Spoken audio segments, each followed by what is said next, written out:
Bonjour! Dans la vidéo précédente, nous avons vu comment les sondages, à partir des années 1930, se sont progressivement imposés comme un outil de référence à l'apparence scientifique pour évaluer et mesurer l'opinion publique. Nous avons vu comment les sondages étaient produits et quel rapprochement on pouvait faire entre sondage d'opinion et enquête statistique de la part d'institutions comme l'INSEE. Cependant, à la fin de la vidéo précédente, je vous avais dit qu'il ne fallait pas confondre les deux, et que, clairement, pour différentes raisons, dont la question de la méthode d'échantillonnage, les enquêtes statistiques menées par exemple par l'INSEE sont beaucoup plus fiables et solides que les sondages d'opinion. Pourquoi ? Pourquoi cette différence? Pourquoi ce manque de fiabilité pour un outil qui semble scientifique, qui semble reposer sur des théories mathématiques solides, par exemple la loi des grands nombres, sur l'idée que on peut déduire à partir d'un échantillon la répartition de certaines caractéristiques dans l'ensemble de la population? Pourquoi cet outil qui semble si scientifique, si solide, qui est tellement utilisé et si rarement remis en question, pourquoi est-il en réalité un outil vraiment imparfait et limité pour évaluer et mesurer l'opinion publique? C'est ce que nous allons voir dans cette vidéo. Ce qu'on peut déjà comprendre facilement, c'est qu'une enquête sur un échantillon de la population, une petite partie de la population, elle va donner des résultats qui sont peu précis. Si tant que votre échantillon n'est pas égal à l'ensemble de la population que vous étudiez, vous ne pourrez pas avoir des résultats fiables à 100%. Vous aurez forcément été une marge d'erreur. Et ça d'ailleurs, c'est un point commun entre les enquêtes statistiques telles que par exemple menées par l'INSEE et les sondages d'opinion.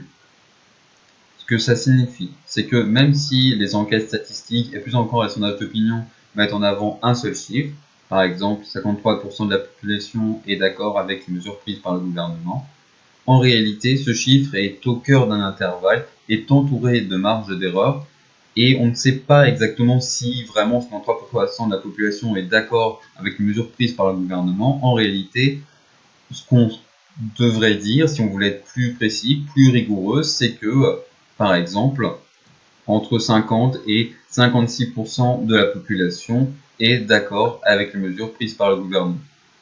Et plus précisément, d'ailleurs, il faudra sûrement dire il y a 95% de chances que entre 50 et 56% de la population est d'accord avec les mesures prises par le gouvernement. Là, en l'occurrence, je vous ai mis un tableau qui montre les marges d'erreur en fonction notamment de deux critères. D'un côté, les résultats obtenus. Plus les résultats sont tranchés, plus on voit clairement qu'il y a une grande majorité de la population qui est d'accord ou pas d'accord avec telle opinion, plus la marge d'erreur sera faible, et à l'inverse, plus les opinions seront partagées, plus on sera aux alentours de 50-50 sur d'accord ou pas d'accord avec telle opinion, plus la marge d'erreur sera importante. Autre critère qui influence la taille de la marge d'erreur, la taille de l'échantillon. Plus l'échantillon est important, plus la marge d'erreur sera faible. En l'occurrence, même quand on prend le cas où les opinions sont bien tranchées, on a par exemple 95% de la population qui est d'accord ou pas d'accord avec une opinion donnée, quand on a un échantillon qui est constitué seulement entre 450 et 549 personnes, vous avez une marge d'erreur de 1,9 points. Donc en l'occurrence, c'est-à-dire que si vous avez un résultat de 95% de la population qui est d'accord ou pas d'accord avec telle ou telle opinion, ce que vous allez avoir, c'est que vous allez plutôt être entre 93,1 et 96,9% de la population qui est d'accord ou pas d'accord. Et quand on augmente la taille de l'échantillon, par exemple quand on passe au-dessus de plus de 850 personnes interrogées, là vous pouvez réduire la marge d'erreur à 1,4, c'est-à-dire que on sera plutôt aux alentours de entre 93,6% de la population et 96,4% de la population est d'accord ou pas d'accord avec telle opinion. Alors ce type de tableau, en l'occurrence maintenant il est obligatoire dans les sondages publiés depuis 2016. Donc si vous regardez un document, un sondage quelconque, vous allez avoir sur les premières pages ce tableau qui permettra du coup d'interpréter les marges d'erreur sur les résultats présentés par le sondage. Pourquoi est-ce que ces marges d'erreur sont importantes? En effet, quand on nous dit entre 93,6 et 96,4% de la population est d'accord au lieu de 95 pile, on voit pas très bien la différence, on voit globalement quelle est l'idée derrière. Une grande partie, quasiment toute la population est d'accord ou pas d'accord avec l'opinion en question. Oui, mais quand vous avez des résultats plus tranchés, notamment lorsqu'il s'agit par exemple d'essayer de prédire les résultats de l'élection présidentielle, si vous êtes par exemple à 52% de la population préfère voter tel candidat que tel autre, avec les marges d'erreur, ça peut changer. Là, je prends mon exemple de 52%. Vous avez, même avec un échantillon d'entour de 1000 personnes, vous allez avoir une marge d'erreur de 3 points. Ça signifie qu'en réalité, vous allez être entre 55% et 49%, entre 49% et 55% de la population qui soutient tel candidat par rapport à tel autre. Et si on est en l'occurrence plutôt aux alentours de 49%, ça peut changer du coup les résultats de l'élection. Donc les sondages parfois peuvent ne pas se tromper, mais simplement les chiffres vont plutôt se placer dans la marge d'erreur, et ces marges d'erreur peuvent se superposer et inverser l'ordre de préférence des candidates et des candidats politiques aux élections. Cette question des marges d'erreur, elle se pose en l'occurrence sur tous les travaux, toutes les enquêtes qui sont fondées sur un échantillonnage. Cependant, quand on approfondit la question, on se rend compte qu'elle pose plus de problèmes lors des sondages d'opinion fondés sur la méthode des quotas que dans des enquêtes statistiques fondées sur un échantillonnage aléatoire tel que mené par exemple par l'INSEE. Pourquoi plus exactement? Tout d'abord parce que, comme je l'ai dit, la méthode des quotas, c'est un moyen pour avoir des échantillons plus faibles. Et on l'a dit, des échantillons plus faibles, c'est une marge d'erreur plus grande, une plus grande incertitude sur la précision des résultats. On peut se demander justement si les quotas sont bien choisis. Par définition, les quotas vont fausser le caractère aléatoire du tirage. Le but est au contraire d'essayer de l'améliorer et de pouvoir, à partir d'un échantillon plus faible, obtenir des résultats plus précis, plus fiables. Mais évidemment, en fonction des critères que vous prenez, vous allez obtenir des résultats plus ou moins fiables. Par exemple, si vous ne prenez en compte que le genre, vous allez vous dire 50% d'hommes, 50% de femmes, c'est bon, mon échantillon est fiable. En réalité, vous aurez peut-être une surreprésentation de certaines catégories parmi les hommes, parmi les femmes. Si vous prenez en compte ensuite la catégorie socio-professionnelle, vous allez vous dire, ok, il faut que j'ai 50% d'hommes, 50% de femmes, en plus aux 20% de cadres, 30% d'ouvriers. Et si vous ne croisez pas ces critères, est-ce que les ouvriers ne vont pas être surreprésentés parmi les hommes, parmi les femmes, par rapport à leur représentation dans l'ensemble de la population? Même chose pour les cadres. Est-ce que vous allez vraiment avoir le bon pourcentage de femmes cadres, de femmes ouvriers, etc. Donc finalement, la question de la constitution des quotas, elle pose problème. C'est pas quelque chose qui est si simple que ça à résoudre. Et à chaque fois, on peut se demander, est-ce que j'ai pris en compte assez de critères? Est-ce que mes quotas sont bien constitués? À cause de ces raisons, en réalité, la question des marges d'erreur, elle n'est pas vraiment applicable quand on utilise la méthode des quotas. Parce que ces marges d'erreur, elles dérivent de principes mathématiques qui sont fondés sur un échantillonnage aléatoire. À partir du moment où l'échantillonnage n'est pas vraiment aléatoire, ce qui est donc le cas lorsque on a des quotas, on ne peut pas vraiment les retrouver. Ça donne une approximation, une idée de quelles seraient les marges d'erreur, mais en réalité, ces marges d'erreur ne sont pas fiables. On peut imaginer, c'est le but des sondages d'opinion, qu'elles sont en réalité plus faibles du fait qu'on a pris des quotas, mais en réalité, parce que justement les quotas ne sont pas forcément bien choisis, elles peuvent être aussi plus importantes. Et les résultats peuvent être encore plus déformés par rapport à la réalité de la répartition des opinions dans la population. Quand j'ai comparé les enquêtes statistiques telles que menées par exemple par l'INSEE et les sondages d'opinion, j'ai dit qu'une première raison pour laquelle les sondages d'opinion étaient moins fiables que les enquêtes statistiques, c'était justement cette question de l'échantillonnage.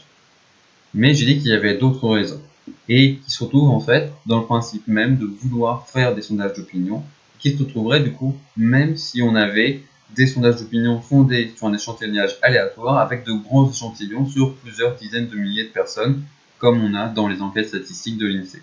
Et c'est pour ça aussi que parfois, l'INSEE fait des enquêtes qui se reposent sur des opinions, rarement cependant, et ces enquêtes sont en effet moins fiables. Pourquoi ? Parce qu'en réalité, les sondages d'opinion reposent sur l'idée que les questions qui se posent sont des questions que tout le monde se pose et sur lesquelles tout le monde a une opinion. Le but est simplement de récolter ces opinions. Mais en réalité, tout le monde ne se pose pas les mêmes questions et donc tout le monde n'a pas une opinion sur tout. Les questions posées par les sondages d'opinion sont souvent des questions auxquelles les personnes interrogées peuvent ne pas avoir pensé, peuvent ne pas s'intéresser et donc ne pas vraiment avoir d'opinion et d'opinion surtout fiable, solide. Ça peut être une opinion aussi assez superficielle et qui ne prend pas en compte toutes les implications qui sont derrière la question posée. Plus la question ne vous intéresse pas, plus l'opinion que vous pourrez formuler, répondre aux enquêteurs et enquêtrices de l'institut de sondage va être en réalité assez peu fiable et peut facilement changer. Vous allez répondre quelque chose parce que, un peu au hasard finalement, et en réalité, dès que vous aurez un peu plus d'informations, dès que cette question sera présentée différemment, vous pourrez changer d'opinion. Ce problème a notamment été mis en avant par Pierre Bourdieu et Patrick Champagne. À mes yeux, il convient vraiment de revenir dessus et de comprendre toute l'importance que cette critique comprend. En effet, on a souvent l'image des sondages d'opinion comme un outil scientifique qui, comme un peu tout outil scientifique, viendrait découvrir quelque chose qui est inconnu, qui, à partir justement du terrain, viendrait découvrir quelque chose qui existe concrètement. Et donc l'idée que forcément, dès que les sondages d'opinion vont poser une question, ils vont se contenter de découvrir comment sont réparties les opinions sur cette question. Et que tout le monde a forcément une opinion sur cette question. Et vraiment se comprendre que souvent, on ne se pose pas les questions, on ne se pose les questions que parce que justement, les sondages nous les posent et que sur le coup, on est un peu obligé de dire je pense ceci ou cela plutôt que de dire je ne sais pas, je ne connais pas assez de choses sur la question. Et donc c'est vraiment les instituts de sondage, les sondages d'opinion qui vont produire des opinions plutôt que de se contenter de les récolter et de les découvrir. Et là, on a justement une différence entre les sondages d'opinion et les enquêtes statistiques. Les opinions, elles peuvent ne pas exister, elles peuvent changer. Et donc, lorsque on va répondre à quelqu'un qui nous interroge, qui nous demande notre avis sur telle ou telle chose, ce sera forcément moins fiable que quelqu'un qui nous demande est-ce que concrètement on a fait ceci ou cela, comme dans le cas d'enquête statistique. Les comportements, ils existent forcément. Éventuellement, vous pouvez mal vous en rappeler, ne pas vous en rappeler, mais forcément, vous avez fait soit quelque chose, soit vous n'avez pas fait. Vous ne pouvez pas être dans un état quantique où vous l'auriez à la fois fait et pas fait. À l'inverse des opinions qui peuvent être justement beaucoup plus incertaines, beaucoup plus vagues, beaucoup plus variables, où justement vous pouvez vous dire si on présente la question de telle façon, je suis pour, si on la présente de telle autre façon, je suis contre. Les comportements, vous ne pouvez pas dire oui, j'ai fait ceci, et quand on vous pose la question différemment, dire non, je n'ai pas fait ceci. Soit vous l'avez fait, soit vous ne l'avez pas fait. Et ça ne peut pas changer. Autre problème qui peut se poser du côté des personnes interrogées, le souci de conformisme. En effet, lorsqu'on vous pose des questions, lorsqu'on vous demande votre avis sur telle ou telle question, vous pouvez répondre, surtout si vous n'avez pas vraiment d'avis tranché sur la question, vous pouvez répondre d'une façon qui va vous sembler conforme à l'opinion majoritaire, d'une façon qui va donner une meilleure image de vous. Ça, évidemment, ça peut aussi apparaître quand on pose des questions sur des comportements concrets, néanmoins ça peut être plus compliqué parce que justement, si on vous demandera est-ce que vous avez fait ceci ou pas, si vous dites que vous l'avez fait ou que vous ne l'avez pas fait, ce sera un mensonge, vous allez quand même le ressentir comme ça, ce qui sera donc plus compliqué que simplement dire oui, ok, peut-être pas, ça dépend, mais fondamentalement peut-être, mais sur les opinions ça peut être beaucoup plus variable justement, donc on peut ne pas voir ça être vraiment comme un mensonge, simplement le souci de conformisme peut nous pousser en fait à répondre dans un certain sens, quand on n'a pas d'opinion justement bien formulée, bien claire, bien tranchée sur la question. Par exemple, si lors d'un sondage on vous demande si vous seriez prête ou prêt à participer à une opération de nettoyage d'un espace public. Peut-être que vous ne vous êtes jamais posé cette question, parce que notamment il n'y a pas d'opération de nettoyage des espaces publics à côté de chez vous. Vous n'y avez jamais été confronté, et en réalité c'est ce sondage qui vous pousse à vous poser la question. Vous devez donc vous former une opinion directement sur le coup. Et vous allez être tenté plutôt de dire oui, parce que vous allez être tenté de donner une bonne opinion de vous-même. Même si en réalité, si vous êtes confronté à des opérations de nettoyage, vous allez toujours dire oui, je serai prêt, mais là en fait, j'ai un peu la flemme. Là, j'ai juste quelque chose d'autre à faire, peut-être un autre jour. Là, il fait quand même pas très beau, donc je préférerais pas. Donc ce type de question sur seriez-vous prêt, donc, ce qui est en fait un sondage d'opinion, est-ce que vous êtes d'accord, est-ce que vous trouvez que c'est bien de participer à des opérations de nettoyage d'espace public, c'est beaucoup moins fiable en réalité qu'une enquête où vous demandez est-ce que vous avez déjà participé à une opération de nettoyage d'un espace public. Là concrètement, soit vous l'avez fait, soit vous ne l'avez pas fait. Évidemment, vous pouvez être tenté de mentir, mais quel est l'intérêt, puisque de toute façon c'est un sondage anonyme. Et donc si vous êtes d'accord avec le principe, mais qu'en fait vous n'avez jamais été assez motivé pour vraiment le faire, là clairement vous allez juste répondre honnêtement, je serai prêt, mais en réalité je ne l'ai jamais fait. Et ça c'est beaucoup plus fiable de savoir réellement quel est le nombre de personnes qui a participé à des opérations que le nombre de personnes qui est vaguement d'accord avec le principe, mais qui n'est jamais assez motivé pour vraiment y participer. Voilà, on a terminé cette vidéo, on a vu comment était constitué le sondage et on a en réalité seulement commencé à voir quelles étaient les limites, les problèmes posés dès leur création. On va approfondir cette question dans la vidéo suivante où on va notamment s'intéresser à l'influence réelle ou supposée des sondages sur la vie politique. Mais ça, c'est dans la vidéo suivante. Bonne journée!